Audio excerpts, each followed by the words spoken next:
Good evening. My name is Raymart and my political topic tonight is about political dynasty. What is political dynasty? According to the Wikipedia, political dynasty refers to the succession of political power by individuals belonging from the same heritage or multiple members of the same family occupying different positions in the governing sector of a province, city. They are typically found in elite families that have established themselves in a province city. In the Philippines, there is a political dynasty.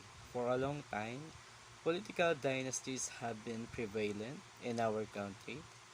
The state shall provide equal access to opportunity for public service and ban political dynasties as may be specified by law, according to Article 2, Section 26 of the Philippine Constitution of 1987. The provision prohibits political dynasties, but it does not define what constitutes a political dynasty. Instead, it delegated this job to Congress. Many arguments have already been made about whether or not political dynasties should be prohibited. Based on my analysis and research, here are some reasons why political dynasty should be prohibited. Promote political personal interest, promote nepotism, favoritism, and corruption. Political clans are motivated by wealth preservation rather than implementation of basic political ideologies. The formation of political kingdoms stifles democracy in the country. Elections have devolved into rote legal processes. Dynasties are reflections of the nation's prevailing socio-economic inequalities. The existence of political clans prevents economically disadvantaged but capable candidates from running for office. The basis for public officials' qualification is distorted, and people have come to accept the existing political clan succession as a tradition. For the opposing ideas, dynasties form a successful alliance that promotes excellent administration, and there is a greater devolution of authority to locals, empowering them. As evidenced by the arguments, the disadvantages of political dynasty clearly outweigh the benefits. However, given the current makeup of our country, implementing a legislation prohibiting this is not possible right away. As a result, it is up to the voters to decide who will lead and manage our country, as well as whether to continue or stop political dynasties. Year 2018, anti-political dynasty bills filed in 18 Congress. Now, will the Congress finally enact the long-awaited anti-dynasty legislation? According to critics, despite the fact that the Constitution expressly outlaws political dynasties, no legislation to enforce it has been approved in the last three decades. Many lawmakers are members of political dynasties. At ayon sa pag-aaral ng Ateneo School of Government, mula 2006 hanggang 2016, lumalabas na lampas sa kalahati ng mga nakaupong opisyal ay produkto ng political dynasty. Agree ako doon, at isa pa, sa Congress gagawin yung Republic Act para makagawa ng IRR yung COMELEC. Binoboto yun eh. So, as a result, they tend to safeguard their own interests and objectives. At malamang takot din sila.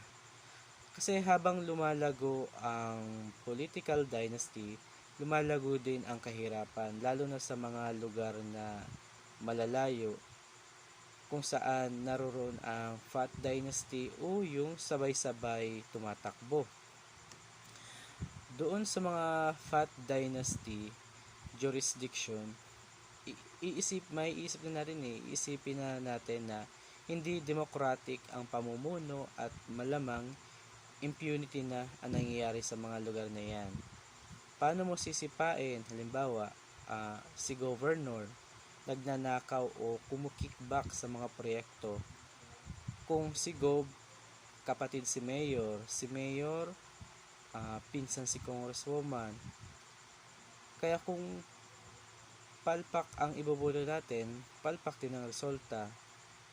Kumbaga, kung ang laki ng kinikickback ni Gov sa mga project kasi yung mga daan, sira-sira, yung school, mga madaling masira. Kumbaga, dahil nga sa tinitipid ang mga gamit kasi nga binabawasan yung budget. So malaki yung nakikickback ni Gov. Paano nga naman natin siya isipain kung ang mayor kapatid niya, kung si congresswoman pinsan si mayor. So ganun yung nangyayari sa mga lugar na sabay-sabay tumatakbo. And late Senator Miriam Defensor Santiago, the Iron Lady of Asia, said, "Political dynasty are considered bad by the Constitution because they are effectively form of a monopoly of political power within a democracy, because the Constitution clearly states that every qualified Filipino will have an equal opportunity to serve in public office. In a democracy, political dynasties are cursed because one family controls power. Corruption, military, police, and illicit operations such as illegal gambling, drug smuggling, gun smuggling, and smuggling of other things, which is prohibited by law in a geographical area." At ang political dynasties ay hindi nasisiyahan dito. At lantarang kinakalaban nila ang ating konstitusyon na malinaw na nagpapahina sa tuntunin ng batas.